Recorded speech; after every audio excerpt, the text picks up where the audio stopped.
ఏంటి డాడీ అలా చూస్తున్నావు? నేను ఎన్నిసార్లు చనిపోయి తిరిగి వచ్చినా సరే నా కూతురుని నేను కాపాడుకుంటాను. నేను ఎన్నిసార్లు చనిపోయి తిరిగి వచ్చినా సరే నా కూతురుని నేను కాపాడుకుంటాను. నేను ఎన్నిసార్లు చనిపోయి తిరిగి వచ్చినా సరే నా కూతురుని నేను కాపాడుకుంటాను.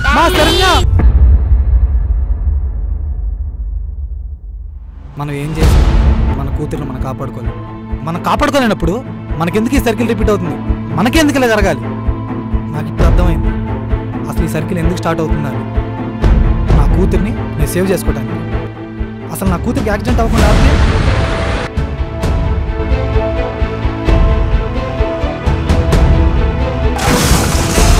మనం ఎన్ని చేసినా ఈ సర్కిల్ మాత్రం రిపీట్ అవుతూనే ఉంటుంది.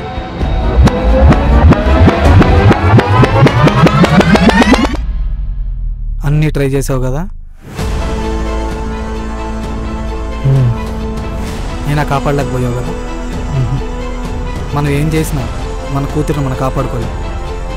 నువ్వేం చేసినా తనకి యాక్సిడెంట్ అవ్వకుండా ఆపలేవు. ఎందుకంటే తనకి యాక్సిడెంట్ అవ్వాలి, అవుతుంది. ఎలా అయినా తనని మనం కాపాడుకోవాలి. దానికోసం నేనేం చేయాలన్నా సరే, ఏది ఏమైనా సరే మన కూతురు బతుకుతుందంటే దానికి ఏం చేయడానికైనా నేను రెడీ. దానికో దారి ఉంది, కానీ అది వర్కౌట్ అవుతుందో లేదని మాత్రం నాకు తెలియదు. ఇంతకీ అదేంటి?